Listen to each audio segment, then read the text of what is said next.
Hello everyone and welcome back to another pre-recorded lesson video. Today is for lesson 7. Okay, I know yesterday was lesson 5 and 6 together. I know it was a lot of information, but we were running a little bit behind, especially because of Renaissance testing. Hopefully everyone has taken that. Okay, if you have not done Renaissance testing yet, please do that before you watch this video. That is a mandatory test, and I'm taking that as a daily grade.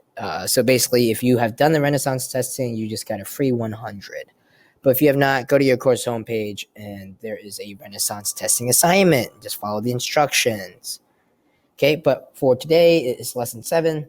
The focusing question is still the same. It's what defines the experience of love. And then the content framing question for lesson 7 is what does a deeper exploration of Oberon and Titania's conflict reveal?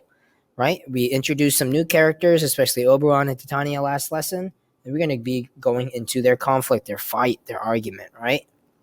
The learning goal for lesson 7 is we're going to be able to apply an understanding of Shakespearean language to explain the impact of Titania and Oberon's conflict around love. And there is going to be an assignment. It's like a discussion post assignment basically about the experience of love, especially with Lysander, and then sort of explaining what Oberon and Titania's relationship is like, okay? So I want y'all to really think, why might experiences of love differ even within the same relationship, right? So two people in the same relationship, right? A couple, how might they experience love differently or see love differently, right? Everyone thinks that it should be the same, but love is different for everybody, right? So think about that. Pause this video if you need more time to think. But some of the reasons why two people in the same relationship might experience love differently is that experiences of love could differ because each person in the relationship may have a different idea about what love requires, right? So maybe one person shares a little bit more than the other, right? They're better at communicating and talking than the other person, right? They think love is something different, right?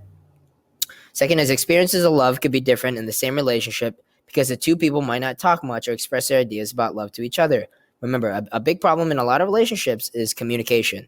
One person just not communicating their feelings, telling the other person, what they're thinking, things like that, right? Third one is experiences of love could be different in the same relationship because each person in the relationship might love each other to different degrees. One person might love the person more than the other one, right?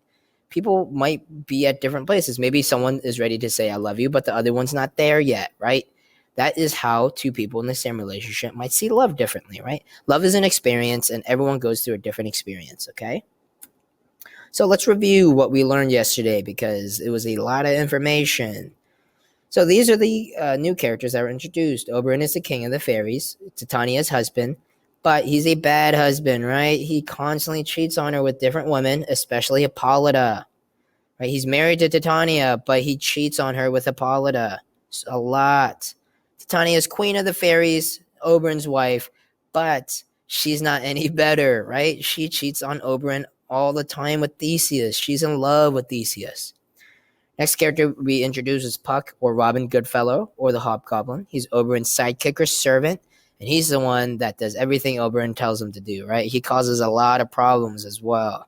He's going to be the one that causes majority of the problems in this book for the characters, okay? Next is the Changeling. He's Titania's foster son, sort of like an aunt and a nephew. Titania had a human best friend that ended up dying and leaving her son behind, so Titania is raising that son, that boy, as her own, okay? Oberon wants that son, or that little boy, as his new servant, sort of like a slave, if you will. And that's where a lot of their arguments come from, is who gets the little kid, okay? So, well, where is the... Okay, so this play right here, I want y'all to watch it, then come back to this video, okay? Because this play is super, super important. So I want you to go into the PowerPoint and watch it, because it's going to be a long speech about Hippolyta and... Not Hippolyta. What's her name? Titania, and why her and Oberon are arguing, but also what's happening to the earth because they're arguing. Because something is happening to the earth because of all the arguments they're having. Okay, so watch this video, and then come back, because what they're talking about is the events that Oberyn and Titania's fights caused. So they're very powerful beings. They're very powerful people because they're the king and queen of the fairies, right? So they have a lot of powers. So the couple's fight has caused major disruptions, a lot of problems in the world. The winds have sucked up contagious fogs, which have made rivers overflow. Those rivers overflowing have drowned out fields, which they used to play sports on. And mazes are like sort of like crops, right? Like farmers and crops. It's all underwater now. Water is running everything. Sheep have died from an infectious disease. The seasons have changed. Humans want their winter, but cannot have it. So where there used to be winter time is summer, and where there used to be spring is winter, right? The seasons are changing. So what this means is there's another term for it that y'all might have heard, is global warming. Their fighting is literally causing global warming to happening because they're so powerful, right? So their fighting is being a very bad thing for the rest of the world, okay? That is what events Oberyn and Titania's fight has caused. So the new reading I want y'all to do is lines 162 to 194 in the book and lines 131 to 172 in the online version, okay? So I want you to read or watch this play and come back to this video, okay? Okay, welcome back. The lines I really want you to focus on are lines 162 to 174. Oberyn witnesses Cupid do anything. Hopefully y'all know who Cupid is. He's that little baby that shoots people with bows and arrows during Valentine's Day, right? He's sort of the face of Valentine's Day. So Oberyn actually sees Cupid, and he sees Cupid do something. So what he sees him do is he saw Cupid all armed, right, with his bow and arrow. He says Cupid took aim and shot his arrow, and he saw where Cupid's arrow fell. It didn't hit a woman where he actually wanted to shoot. It hit a little flower. Again, why Cupid didn't hit the woman is that Cupid is blind, if y'all didn't know. And since Cupid is blind, he sort of misses a lot, okay? That's why people say love is random, love is chance, love is blind, okay? And he saw that flower, which Cupid hit with his arrow, turn from white, which was the original color, to purple after being hit by the flower, or after being hit by the arrow, okay? So this means that Cupid's arrow is so powerful and gives the power of love to the flower, right? So that flower that got hit now has the power of love, making anyone fall madly in love for the first person or thing that they see. So these descriptions of Cupid's arrow and the flower reveal that love is a strong force, right? Love can wound and pierce and do damage to things in the world. Love is a very powerful force, okay? And that flower now has the power of love.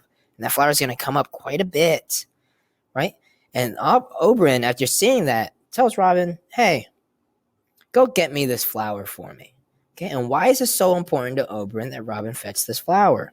If you need more time to think, pause the video.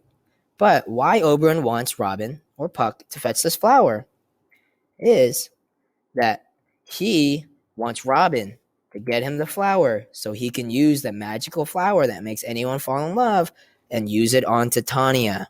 He wants Titania to either fall in love with him or someone else so that Oberyn could get the kid from her, right? This is still all about the kid, okay? He wants Titania to listen to him and follow everything that he says, right? Because that's one of his biggest issues with Titania is that Titania does not listen to him, right? So Oberyn is going to use that flower on Titania to make Titania fall in love. So why? So he can have the kid as his new servant / slave. Okay. Hopefully that part of the Act 2, Scene 1 made sense. Just further discussions into what is causing Oberyn and Titania to fight so much and the effects of their fights and eventually Oberyn's plan. Okay. That's basically it for today's lesson. I really just want y'all now to just complete your work, complete that new assignment I uploaded called Experience of Love Discussion. Listen to follow the instructions. Complete your Renaissance testing if you have not done so, because next week there will be a 3-week test that I want y'all to be prepared for. But again, if you have any questions, email me, message me on Schoology. But other than that, I will see you here for the next pre-recorded lesson video. Bye.